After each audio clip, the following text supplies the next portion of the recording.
Shalom saudaraku yang terkasih di dalam nama Tuhan Yesus Kristus. Selamat pagi dan salam sejahtera untuk kita semuanya. Saya Ardi, menyambut Anda di dalam renungan Kristen Saudara Rohani.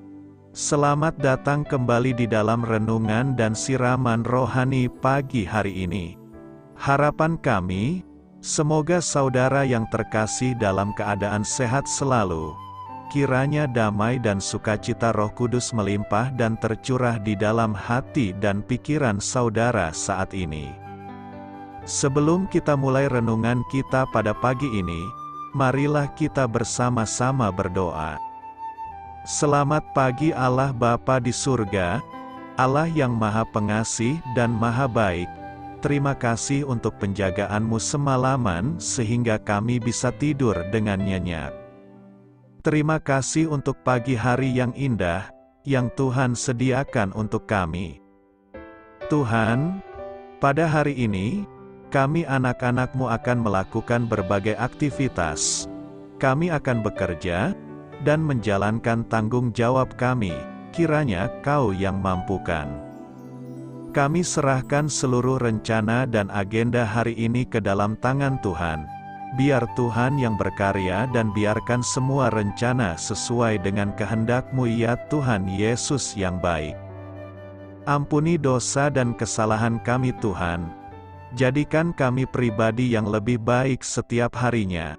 Terima kasih karena telah membolehkanku untuk kembali menghirup udara segar di pagi hari ini. Menikmati seluruh anugerah yang telah Engkau berikan kepadaku. Itu semua karena kebaikan dan curahan kasih yang nyata dari Engkau di kehidupanku. Haleluya! Dalam nama Tuhan Yesus, aku sudah berdoa. Amin. Sahabat saudara rohani, pembacaan ayat emas Alkitab renungan kita hari ini terambil dari kitab Yohanes 21 ayat 17 sampai dengan ayat 24. Kata Yesus kepadanya untuk ketiga kalinya, "Simon, anak Yohanes, apakah engkau mengasihi aku?" Maka sedih hati Petrus karena Yesus berkata untuk ketiga kalinya, "Apakah engkau mengasihi aku?" Dan ia berkata kepadanya, "Tuhan, Engkau tahu segala sesuatu. Engkau tahu bahwa aku mengasihi engkau." Kata Yesus kepadanya, "Gembalakanlah domba-dombaku. Aku berkata kepadamu, sesungguhnya ketika engkau masih muda engkau mengikat pinggangmu sendiri dan engkau berjalan kemana saja kau kehendaki. Tetapi jika engkau sudah menjadi tua, engkau akan mengulurkan tanganmu dan orang lain akan mengikat engkau dan membawa engkau ke tempat yang tidak kau kehendaki." Dan hal ini dikatakannya untuk menyatakan bagaimana Petrus akan mati dan memuliakan Allah. Sesudah mengatakan demikian ia berkata kepada Petrus, "Ikutlah aku." Ketika Petrus berpaling, ia melihat bahwa murid yang dikasihi Yesus sedang mengikuti mereka, yaitu murid yang pada waktu mereka sedang makan bersama duduk dekat Yesus dan yang berkata, "Tuhan, siapakah dia yang akan menyerahkan Engkau?" Ketika Petrus melihat murid itu, ia berkata kepada Yesus, "Tuhan, apakah yang akan terjadi dengan dia ini?" Jawab Yesus, "Jikalau aku menghendaki, supaya ia tinggal hidup sampai aku datang, itu bukan urusanmu. Tetapi engkau, ikutlah aku." Maka tersebarlah kabar di antara saudara-saudara itu, bahwa murid itu tidak akan mati.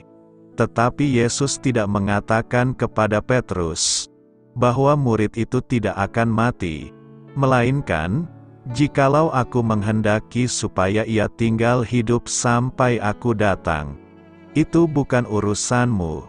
Dialah murid yang memberi kesaksian tentang semuanya ini dan yang telah menuliskannya dan kita tahu bahwa kesaksiannya itu benar. Ayat renungan pagi kita terambil dari kitab Yohanes 21 ayat 17 sampai dengan ayat 24. Inti dari ayat emas renungan kita adalah, "Jikalau aku menghendaki, supaya ia tinggal hidup sampai aku datang, itu bukan urusanmu, tetapi engkau, ikutlah aku." Mari kita mulai renungan pagi kita. Kata-kata bijak yang dapat kita petik adalah perintah yang sederhana. Renungan kita pada hari ini ditulis dan disusun oleh Matt Lucas. Mari kita mulai kisah inspiratif. Rapikan dulu ruang depan sebelum kamu tidur. Perintah saya kepada salah satu putri saya. Kenapa adik tidak usah melakukannya? Balasnya langsung, sambil menunjuk adik perempuannya. Penolakan halus semacam itu sering terdengar di rumah kami waktu putri-putri kami masih kecil. Respons saya selalu sama, "Tidak usah kau urus adikmu, yang ayah minta itu kamu." Dalam Yohanes 21, kita melihat kecenderungan manusiawi itu ditunjukkan oleh para murid. Yesus baru saja memulihkan Petrus yang pernah menyangkalnya 3 kali. Sekarang, Yesus berkata kepada Petrus, "Ikutlah aku," suatu perintah yang sederhana tetapi memberi dampak yang serius. Yesus menjelaskan bahwa Petrus akan mengikutinya sampai pada cara ia mati kelak. Belum sempat mencerna perkataan Yesus itu, Petrus langsung bertanya tentang seorang murid yang mengikuti mereka. "Apakah yang akan terjadi dengan dia ini?" Yesus menjawabnya, "Jikalau aku menghendaki, supaya ia tinggal hidup sampai aku datang, itu bukan urusanmu. Tetapi engkau, ikutlah aku." Betapa seringnya kita bersikap seperti Petrus. Kita bertanya-tanya tentang perjalanan iman orang lain dan bukan tentang apa yang Allah kerjakan dengan hidup kita. Di masa senja Petrus, ketika kematian yang Yesus nubuatkan dalam Yohanes 21 sudah semakin dekat, ia menerangkan lebih lanjut perintah sederhana dari Kristus. "Hiduplah sebagai anak-anak yang taat dan jangan turuti hawa nafsu yang menguasai kamu pada waktu kebodohanmu. Tetapi hendaklah kamu menjadi kudus di dalam seluruh hidupmu sama seperti Dia yang kudus, yang telah memanggil kamu." Itu sudah cukup untuk menjaga fokus kita kepada Yesus, dan bukan kepada orang di sekitar kita. Marilah kita renungkan di dalam hati kita, apa yang menggoda Anda untuk membandingkan perjalanan iman Anda dengan orang lain? Bagaimana cara Anda untuk terus menjaga fokus kepada Yesus hari ini? Hal ini patut kamu ketahui. Sebelum naik ke surga, Yesus tinggal di dunia selama 40 hari setelah Dia bangkit dari kematian. Selama 40 hari itu, Dia membuktikan kepada murid-muridnya bahwa Ia hidup. Menurut catatan Perjanjian Baru, Kristus muncul 11 kali setelah Dia bangkit. Yesus yang telah bangkit bertemu dengan berbagai orang untuk berbagai alasan. Dia masih mempunyai urusan yang belum selesai dengan murid-muridnya. Akhir pekan Paskah yang baru lalu merupakan minggu yang penuh trauma, dan setiap murid telah meninggalkan Dia. Bahkan Petrus telah menyangkalnya 3 kali. Tetapi Kristus memulihkannya. Murid-muridnya butuh diampuni, dipulihkan, ditugaskan, dan diutus kembali untuk melayani Allah. Kasih karunia Tuhan Yesus menyertai kita. Wahyu 22 ayat 21 berkata, "Kasih karunia Tuhan Yesus menyertai kamu sekalian. Amin." Kasih karunia dicurahkan Allah kepada semua manusia tanpa terkecuali bagaikan matahari yang bersinar menerangi bumi mengalahkan kegelapan. Tetapi tidak semua orang menyadari bahwa kasih karunia yang begitu besar itu memang disediakan bagi mereka. Akibatnya mereka tidak memiliki cukup jendela iman untuk menerima kasih karunia itu masuk ke dalam diri mereka. Banyak manusia memang tidak menyadari hal ini. Para rasul mengerti akan hal itu. Itulah sebabnya para rasul bergerak kemana-mana mewartakan kabar baik mengenai kasih karunia ini dengan tidak memedulikan diri mereka sekalipun. Lihatlah apa kata Paulus dalam perpisahan yang mengharukan dengan para penatua di Efesus. Tetapi aku tidak menghiraukan nyawaku sedikit pun, asal saja aku dapat mencapai garis akhir dan menyelesaikan pelayanan yang ditugaskan oleh Tuhan Yesus kepadaku untuk memberi kesaksian tentang Injil kasih karunia Allah. Kasih karunia merupakan sebuah kabar penting dalam pemberitaan Injil, sehingga kita melihat Paulus menuliskan mengenai kasih karunia ini dalam semua surat-suratnya. Bahkan ayat terakhir dalam Injil pun menyebutkan tentang kasih karunia Tuhan Yesus menyertai kamu sekalian. Amin. Apa sebenarnya yang dimaksud dengan kasih karunia? Kasih karunia adalah kasih yang seharusnya tidak layak kita terima, tetapi diberikan Tuhan kepada kita sebagai sebuah anugerah. Yohanes menggambarkannya seperti ini, inilah kasih itu, bukan kita yang telah mengasihi Allah, tetapi Allah yang telah mengasihi kita dan yang telah mengutus anaknya sebagai pendamaian bagi dosa-dosa kita. Kita diberikan keselamatan lewat Yesus yang menebus kita semua dengan lunas bukan karena kita baik, tetapi karena kasih karunia. Gambaran dari kasih karunia Bapa kepada kita ini tergambar jelas dari perumpamaan tentang anak yang hilang yang tertulis dalam Lukas 15 ayat 11-32. Kita tahu apa yang dilakukan oleh si anak bungsu sudah sangat keterlaluan. Ia meminta harta warisan ketika ayahnya masih hidup, kemudian menghabiskannya dengan berfoya-foya. Setelah seluruhnya ludes, ia pun hidup melarat, begitu melarat bahkan sampai terpaksa makan sisa ampas makanan babi. Ia pun kemudian menyesal. Lalu ia menyadari keadaannya, katanya, betapa banyaknya orang upahan Bapakku yang berlimpah-limpah makanannya, tetapi aku di sini mati kelaparan. Aku akan bangkit dan pergi kepada Bapakku dan berkata kepadanya, Bapa, aku telah berdosa terhadap sorga dan terhadap Bapa, aku tidak layak lagi disebutkan anak Bapa. Jadikanlah aku sebagai salah seorang upahan Bapa. Ia tahu bahwa ia berdosa, dan karena dosa itu seharusnya ia tidak layak lagi atas apapun. Bahkan apabila bisa menjadi seorang upahan saja itu sudah beruntung. Lalu ia pun memutuskan untuk kembali kepada bapaknya.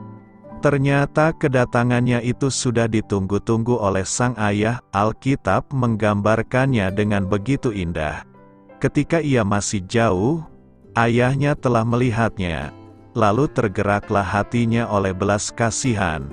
Ayahnya itu berlari mendapatkan dia lalu merangkul dan mencium dia. Kita dapat membayangkan sang ayah terus menanti kepulangan anaknya dengan terus memandang jauh ke depan. Ia terus menanti, dan menanti, hingga akhirnya ia melihat sosok sang anak di kejauhan. Lihat apa yang dilakukan sang ayah. Ia tidak sekedar menanti hingga anaknya sampai, ia berlari menyambut anaknya. Ia tidak menyiapkan hukuman atau memukuli anaknya, tetapi ia segera merangkul dan mencium. Bahkan sang ayah pun menyiapkan jubah terbaik, cincin, sepatu dan sebuah pesta besar. Anak bungsu itu sudah berdosa dan tidak layak, Namun kasih Sang Ayah yang begitu besar memberikan penyambutan yang begitu indah. Inilah gambaran sebuah kasih karunia. Kasih yang sebenarnya tidak layak kita terima tetapi diberikan oleh Tuhan karena Dia sungguh mengasihi kita. Kasih karunia memberikan kita kuasa untuk melakukan banyak hal. Para rasul melakukan banyak hal yang ajaib dalam pelayanan mereka, dan semua itu mereka peroleh lewat kasih karunia yang melimpah-limpah. Di dalam kasih karunia ada kekuatan. Dan tentu saja dalam kasih karunia kita diselamatkan oleh iman. Semua ini sudah diberikan Tuhan kepada semua orang, termasuk saudara dan saya. Kasih karunia adalah kebaikan hati Allah yang tanpa pamrih. Walaupun kita adalah orang-orang berdosa yang sebenarnya harus dihukum, tetapi Allah dalam Yesus Kristus memandang kita dengan kasih-Nya dan belas kasihan-Nya, sehingga Ia memberikan pengampunan kepada kita yang percaya kepada-Nya. Kemudian kasih karunia Allah juga berarti kuasa Allah yang memberikan berkat dan juga kekuatan.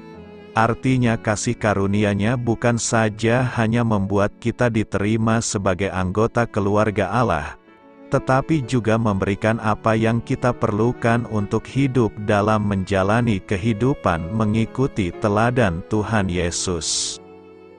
Sesuai dengan pesan-pesan Tuhan dalam Alkitab, ada 2 ayat yang menunjukkan aspek kasih karunia dari Allah yang ada dalam setiap orang percaya kepada Tuhan Yesus, yaitu: pertama, kebaikan Allah yang tanpa pamrih. Dalam kitab Efesus 2 ayat 8-9 dikatakan, "Sebab karena kasih karunia kamu diselamatkan oleh iman. Itu bukan hasil usahamu, tetapi pemberian Allah. Itu bukan hasil pekerjaanmu. Jangan ada orang yang memegahkan diri." Jika keselamatan tergantung pada kemampuan dan kekuatan manusia, maka semua manusia akan binasa, sebab tidak ada seorang pun yang bisa mencapai standar kesempurnaan Allah. Tetapi karena keselamatan itu adalah oleh kasih karunia Allah, maka setiap orang memiliki harapan untuk terbebas dari hukuman kekal. Kebenaran inilah yang bisa membuat manusia sadar dan tidak menjadi sombong. Kedua, kekuatan Allah yang memberi kekuatan. Dalam kitab 2 Korintus 2 ayat 1 dikatakan, "Sebab itu, hai anakku, jadilah kuat oleh kasih karunia dalam Kristus Yesus." Keselamatan bukan saja pemberian Allah tanpa pamrih, tetapi juga adalah kekuatan Allah yang dinyatakan. Sebab hanya dengan demikian hidup kita dapat diubahkan dan dapat tetap teguh percaya kepada Tuhan sampai kesudahannya. Oleh kasih karunia Allah dalam Kristus Yesus, kita yang tadinya hamba dosa, sekarang menjadi hamba kebenaran. Kita yang tadinya adalah seteru Allah, sekarang didamaikan dengan Allah oleh kematian Yesus Kristus Anak-Nya. Kita yang seharusnya binasa, sekarang beroleh hidup yang kekal. Pesan firman Tuhan hari ini adalah untuk menyadarkan kita bahwa yang perlu kita syukuri dan hargai dalam segala keadaan hidup kita sebagai pengikut Yesus adalah kasih karunia Allah. Kasih karunialah yang membuat kita bertumbuh dan menjadi kuat dalam menghadapi segala sesuatu dan tidak goyah imannya. Meskipun ini ayat terakhir dalam Alkitab, tetapi ayat ini tidak akan pernah berakhir dalam hidup kita. Sekarang, yang Tuhan inginkan untuk kita lakukan sangatlah sederhana. Siapkan hati kita dengan membukanya dan menerima segenap berkat Tuhan, juga anugerah melimpah di akhir tahun ini. Kita hampir merampungkan perjalanan kehidupan kita dengan mujizat dan kita pun akan berharap Tuhan memberikan kesempatan bagi kita untuk memasuki dan mengawali peziarahan iman dan kehidupan kita pada yang akan datang mengandalkan kasih karunia Tuhan Yesus. Karena itu, kiranya kasih karunia, berkat, perlindungan, dan damai sejahtera semakin ditambahkan dalam hidup kita semua. Siapakah murid yang dikasihi Yesus? Injil Yohanes adalah satu-satunya Injil yang menyebutkan murid yang dikasihi Yesus.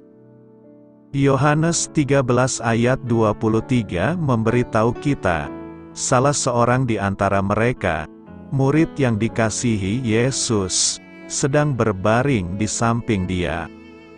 Yohanes 19 ayat 26 menyatakan, ketika Yesus melihat ibunya di sana, dan murid yang dikasihinya berdiri di dekatnya, ia berkata kepada ibunya, "Wanita yang terkasih, ini anakmu." Yohanes 21 ayat 7 mengatakan, kemudian murid itu yang dikasihi Yesus berkata kepada Petrus, "Itu Tuhan." Murid ini tidak pernah diidentifikasi secara spesifik, namun identitas murid yang dikasihi Yesus jelas. Murid yang dikasihi Yesus mengidentifikasi dirinya sebagai penulis Injil, yang diyakini sebagian besar pakar sebagai Rasul Yohanes, putra Zebedes dan saudara laki-laki Yakobus. Pertama, hanya Injil Yohanes yang menyebutkan murid yang dikasihi Yesus. Kedua, Yohanes 21 ayat 2 memberitahu kita siapa yang sedang memancing bersama Petrus. Simon Petrus, Thomas, disebut Didimus, Natanael dari Kana di Galilea, anak-anak Zebedes, dan dua murid lainnya sedang bersama-sama. Rasul Yohanes adalah anak Zebedes. Ketiga, ada tiga murid yang sangat dekat dengan Yesus, Petrus, Yakobus, dan Yohanes. Murid yang dikasihi Yesus tidak mungkin adalah Petrus, karena Petrus mengajukan pertanyaan kepada Yesus mengenai murid ini. Tinggal Yakobus atau Yohanes. Yesus membuat pernyataan tentang kemungkinan umur panjang kehidupan murid yang dia kasihi dalam Yohanes 21 ayat 22. Yakobus adalah rasul pertama yang meninggal. Meskipun Yesus tidak menjanjikan umur panjang kepada murid yang ia kasihi, sangatlah tidak biasa bagi Yesus untuk mengatakan, "Jika aku ingin dia tetap hidup sampai aku kembali, apa urusanmu?" Jika murid yang dikasihinya akan menjadi murid pertama yang meninggal. Sejarah gereja memberitahu kita bahwa Rasul Yohanes hidup pada tahun 90-an Masehi dan merupakan rasul terakhir yang masih hidup. Tradisi gereja mula-mula sepakat dalam mengidentifikasi Yohanes sebagai murid yang dikasihi Yesus. Tampaknya Yohanes mempunyai hubungan yang lebih dekat dengan Yesus dibandingkan dengan murid-murid lainnya. Yesus dan Yohanes pada dasarnya adalah sahabat baik. Yesus mempercayakan Yohanes untuk merawat ibunya, memberi Yohanes penglihatan tentang transfigurasi, mengizinkan Yohanes menyaksikan mukjizat-mukjizatnya yang paling menakjubkan, dan kemudian memberi Yohanes kitab Wahyu. "Gembalakanlah domba-dombaku, dan jadilah sama seperti bayi yang baru lahir, yang selalu ingin akan air susu yang murni dan yang rohani, supaya olehnya kamu bertumbuh dan beroleh keselamatan." Minggu Kuasomodogeniti ini hendak menunjukkan bahwa kita sama seperti bayi yang baru tumbuh dan berkembang membutuhkan cara berjalan dan arah jalan kita.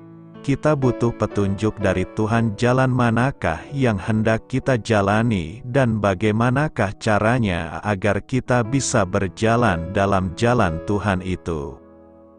Kata, "Gembalakanlah domba-dombaku," suruhan ini pertama sekali disampaikan Yesus kepada Petrus. Pertanyaan Yesus sampai 3 kali kepada Petrus, "Apakah engkau mencintai aku lebih dari mereka ini?" merupakan penanda bahwa pemberian tugas dan jabatan penting bagi Petrus bukanlah tanpa syarat. Yesus ingin mendengar secara langsung dari mulut Petrus syarat yang dituntut dari seorang gembala, yakni cinta akan Yesus. 3 kali Yesus menanyakan hal yang sama dan 3 kali pula dibalas Petrus dengan jawaban yang sama. "Aku mencintai engkau." Bahkan pada jawaban ketiga ia sampai menangis. Yesus bukan mengabaikan cinta rasul yang lain. Malahan Yohanes sendiri yang disebut murid yang paling dikasihinya tidak mendapatkan pertanyaan yang sama. Begitu juga murid yang lain. Hanya kepada Petruslah yang kepadanya ia telah menyerahkan kunci kerajaan sorga, dan yang di atasnya ia membangun gerejanya. Yesus bertanya tentang apakah ia mencintai Yesus. Kepada ke-11 rasul yang lain pertanyaan yang sama tidak diajukan. Kita lihat betapa pentingnya peranan Petrus untuk keberlangsungan gereja sesudah masa hidup Yesus di dunia. Yesus hanya menghunjuk 1 orang saja dari antara 12 rasul. Yesus punya alasan kuat. Tentunya, supaya di antara para rasul tidak terjadi klaim-mengklaim siapa yang lebih tinggi di antara mereka. Tujuan penghunjukan Petrus adalah demi kumpulan domba-domba. Sesudah pertanyaan ketiga, "Apakah engkau mencintai aku?" Yesus langsung menyerahkan tugas, "Gembalakanlah domba-dombaku." Dengan menerima tugas istimewa dari Yesus, Petrus menjadi pribadi yang terikat langsung kepada Yesus. Ia tidak lagi bertindak sesuka hatinya dan seturut seleranya. Kebijakan-kebijakannya bukan lagi berasal dari dirinya sendiri, tetapi dari Dia yang mengangkatnya. Mengapa Yesus bertanya kepada Simon Petrus sebanyak 3 kali dengan soalan yang sama, sehingga pada ketiga kalinya, dengan sedih hati, Petrus berkata, "Tuhan, Engkau tahu segala sesuatu, Engkau tahu bahwa aku mengasihi Engkau." Kalau kita membaca Matius 26 ayat 75, Petrus pernah menyangkal Tuhan sebanyak 3 kali. Meskipun sebelum itu, Petrus mengatakan yang dia sekali-kali tidak akan tergoncang imannya. Sebenarnya Yesus mau melihat sejauh mana kejujuran Petrus di hadapannya. Begitu juga dengan kita, walaupun Yesus tahu siapa diri kita yang sebenarnya, tapi Dia mahu jawaban yang jujur yang lahir dari hati kita, bukan sekadar cakap kosong dan penuh kesombongan. Kita boleh saja mengatakan yang kita pasti taat setia pada Tuhan sehingga akhir hayat kita, tapi kita lupa secara manusiawi, selagi kita tidak mengalami hal-hal yang boleh menguji iman kita, kita tidak akan dapat memastikan apakah benar yang kita ucapkan itu atau hanya sekadar di bibir sahaja. Oleh itu, selama masih hidup, marilah kita saling meneguhkan iman percaya kita, saling menegur, menasihati dan membangun agar segala hal yang mungkin belum pernah kita alami yang boleh menggoncang iman kita, kita dapat menempuhnya dengan tetap mengandalkan Tuhan dan dengan tekun memikul salib, di samping takut akan Dia. Makna sebenarnya, "Gembalakanlah domba-dombaku," yang diucapkan Tuhan Yesus sampai 3 kali itu adalah bentuk pengampunan Tuhan Yesus yang tidak terhingga untuk penyangkalan Petrus yang dilakukan sebanyak 3 kali. Tidak mungkin Tuhan Yesus mempercayakan domba-dombanya kepada orang yang berdosa yang belum diampuni dosanya. Dengan perkataan itu Tuhan Yesus menyatakan bahwa Dia telah sungguh-sungguh mengampuni Petrus sehingga layak untuk menjadi salah satu gembala domba-domba Tuhan Yesus. Bukti mengasihi Tuhan, Yohanes 14 ayat 24 berkata, "Barang siapa tidak mengasihi aku, ia tidak menuruti firman-Ku. Dan firman yang kamu dengar itu bukanlah daripadaku, melainkan dari Bapa yang mengutus aku." Mengasihi seseorang itu harus punya bukti, misalnya, membelikan bunga, hadiah, atau berkorban baginya. Bukti mengasihi Tuhan itu apa? Apakah buktinya kalau seorang Kristen itu mengasihi Kristus? Bukti dari kasih itu ternyata jelas tampak dalam dua hal berikut ini, yaitu: pertama, memegang dan melakukan perintahnya. Tuhan Yesus berkata, "Barang siapa memegang perintahku dan melakukannya, dialah yang mengasihi aku. Dan barang siapa mengasihi aku, ia akan dikasihi oleh Bapa-Ku dan aku pun akan mengasihi dia dan akan menyatakan diriku kepadanya."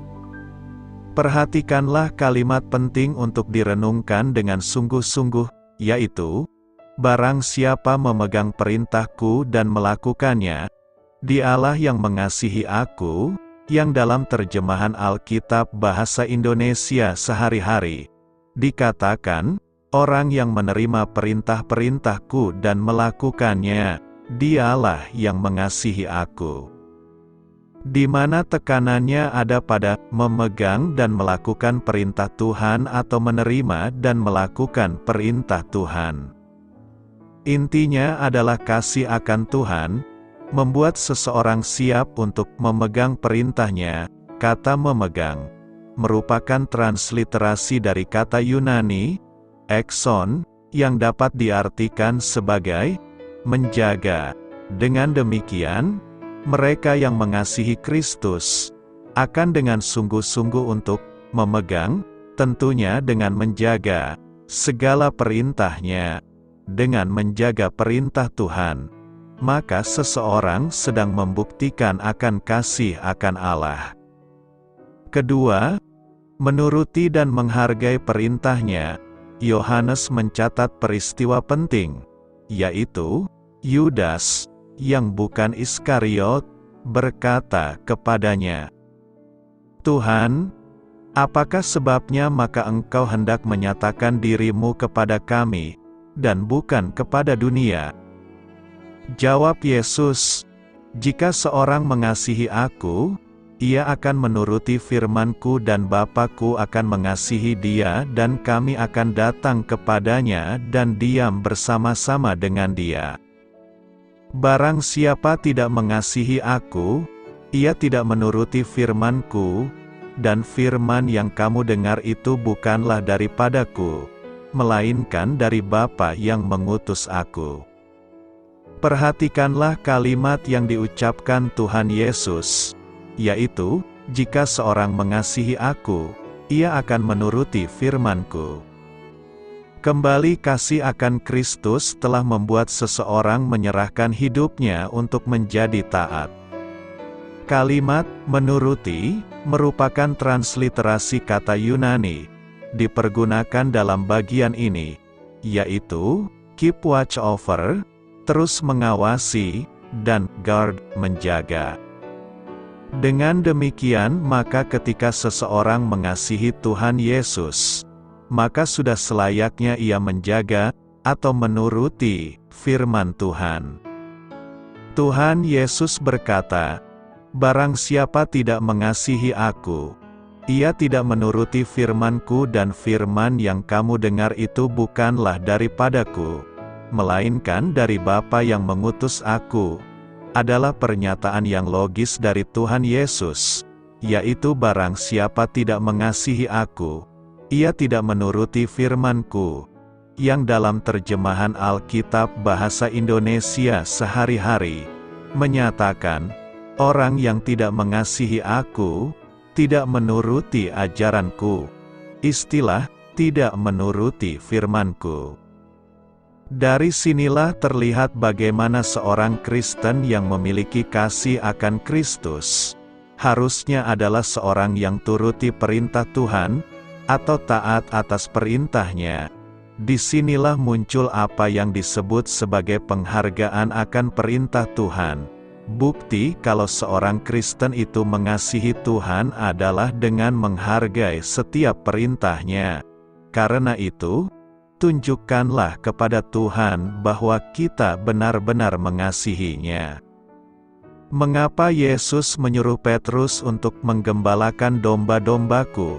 Dalam Yohanes 21, Yesus memberikan 3 perintah kepada Petrus untuk menggembalakan domba-dombaku. Dalam Yohanes 21 ayat 15-17. Setiap kali Yesus berkata, "Gembalakanlah domba-dombaku," hal itu merupakan respons terhadap 3 pernyataan kasih Petrus kepada Yesus. Latarnya adalah salah satu penampakan terakhir Yesus pasca kebangkitan kepada murid-muridnya di tepi Laut Galilea. Yesus menyiapkan sarapan berupa ikan dan roti untuk mereka, dan kemudian menugasi Petrus dengan tugas memberi makan domba-dombanya dan menggembalakan domba-dombanya. Ketiga perintah tersebut, meskipun sering diterjemahkan dengan cara yang sama, namun sedikit berbeda. Pertama kali Yesus mengatakannya, bahasa Yunaninya secara harafiah berarti, menggembalakan anak domba. Kata Yunani untuk padang rumput, adalah dalam bentuk waktu sekarang, present tense, yang menunjukkan tindakan terus-menerus dalam merawat, memberi makan, dan merawat hewan. Orang percaya disebut sebagai domba di seluruh kitab suci, sebab Dialah Allah kita dan kitalah yang menjadi penggembalaannya, kawanan domba yang dipeliharanya. Yesus adalah gembala yang baik dan pintu kandang penggembalaan. Dengan menggambarkan umatnya sebagai anak domba, Dia menekankan sifat mereka yang belum dewasa dan rentan serta membutuhkan perawatan dan pemeliharaan. Yang kedua, arti harafiahnya adalah menggembalakan domba-dombaku. Dalam pertukaran ini, Yesus menekankan menggembalakan domba dalam kapasitasnya sebagai pengawas, tidak hanya memberi makan tetapi juga memerintah mereka. Hal ini mengungkapkan cakupan penuh dari pengawasan pastoral, baik pada masa depan Petrus maupun pada semua orang yang akan mengikuti dia dalam pelayanan pastoral. Petrus mengikuti teladan Yesus dan mengulangi kata Yunani poimaino yang sama dalam surat pastoralnya yang pertama kepada para penatua gereja-gereja di Asia Kecil. Jadilah gembala bagi kawanan domba Allah yang ada di bawah pengawasanmu, dan bertugaslah sebagai penilik. Ketiga kalinya, terjemahan literalnya adalah menggembalakan domba. Di sini Yesus menggabungkan kata-kata Yunani yang berbeda untuk memperjelas tugas gembala kawanan domba Allah. Mereka harus menggembalakan, memelihara, dan menyediakan makanan rohani bagi umat Allah, mulai dari anak domba yang paling muda sampai domba yang sudah dewasa, dengan tindakan terus-menerus untuk memberi makan dan merawat jiwa mereka, membawa mereka ke dalam kedewasaan rohani yang penuh. Keseluruhan tugas yang diberikan kepada Petrus dan semua gembala menjadi jelas melalui 3 perintah Yesus dan kata-kata yang dipilihnya. Makanan apakah yang harus diberikan oleh para gembala untuk memberi makan kawanan domba Allah? Itu tidak lain adalah firman Tuhan.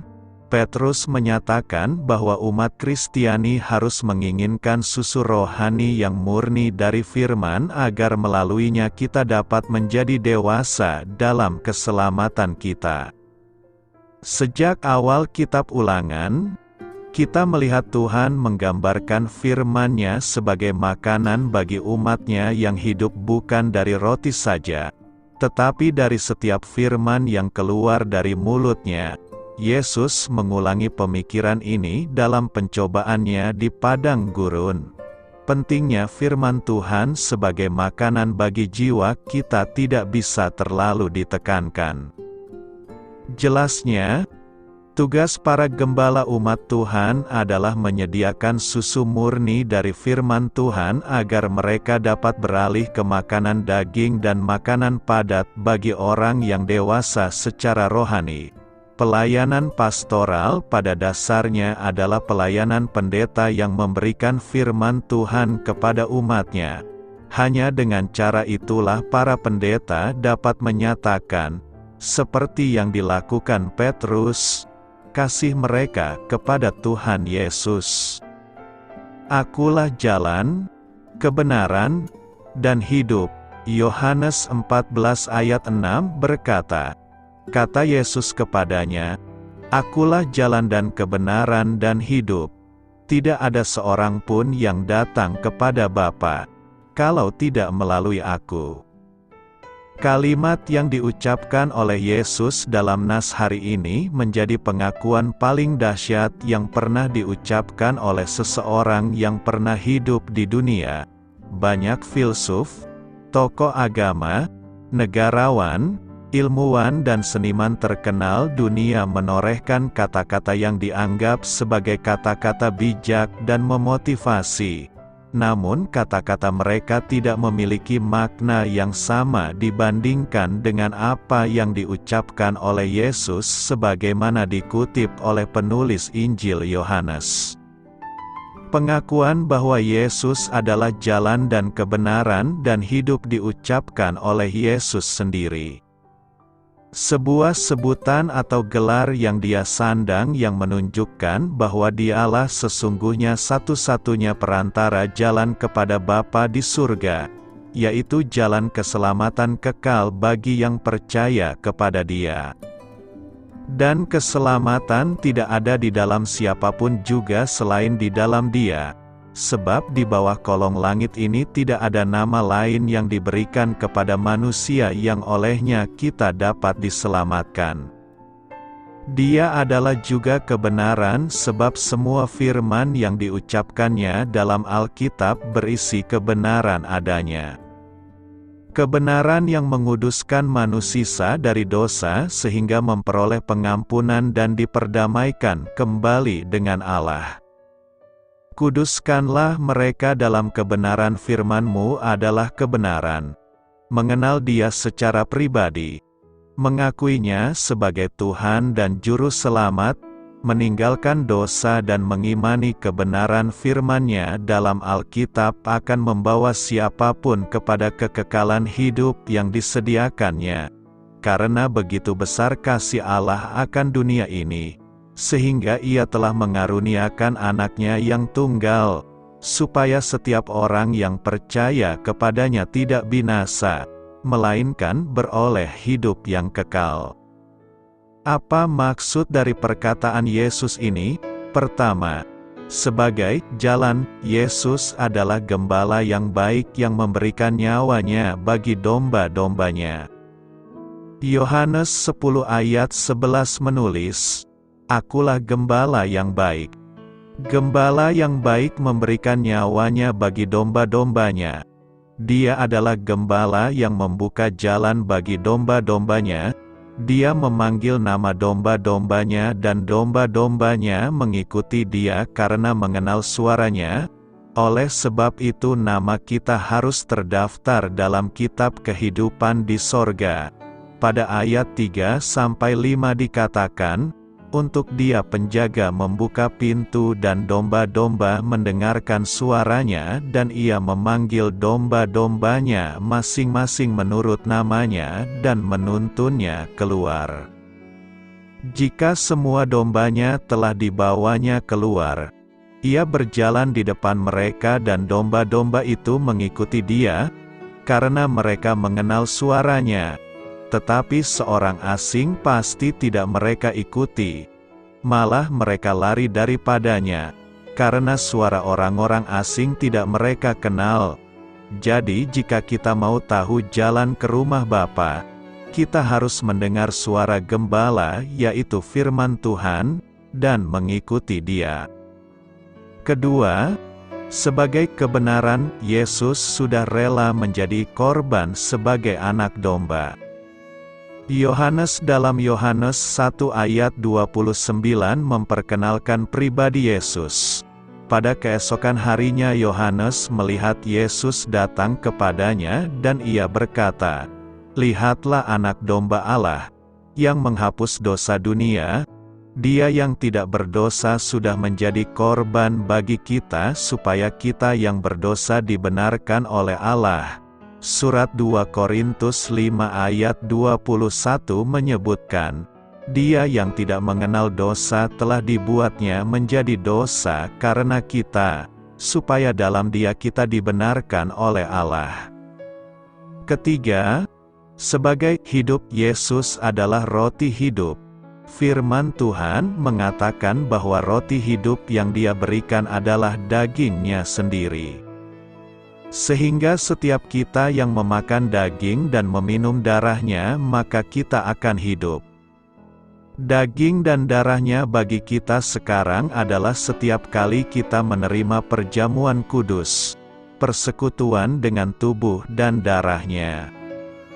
Yohanes 6 ayat 48-57 menulis, "Akulah roti hidup. Nenek moyangmu telah makan mana di padang gurun dan mereka telah mati. Inilah roti yang turun dari sorga. Barang siapa makan daripadanya, ia tidak akan mati. Akulah roti hidup yang telah turun dari sorga. Jikalau seorang makan dari roti ini, ia akan hidup selama-lamanya, dan roti yang kuberikan itu ialah dagingku, yang akan kuberikan untuk hidup dunia." Kita patut bersyukur kepada Tuhan, karena Dia sudah membuka jalan bagi kita untuk sampai kepada rumah Bapa di sorga. Dia sudah menjadi jalan, kebenaran dan hidup bagi kita. Oleh sebab itu kita harus bekerja, percaya kepada Yesus yang telah diutus Allah untuk menjadi pengantara bagi kita. Karena itu, marilah kita tetap percaya kepada Yesus sebagai jalan, kebenaran dan hidup. Doa saya menyertai saudara sekalian. Marilah kita menyampaikan doa syafaat. Bapa Surgawi, bentuklah aku semakin serupa dengan citra anak-Mu. Amin. Sampaikan harapan dan permintaan saudara kepada Tuhan.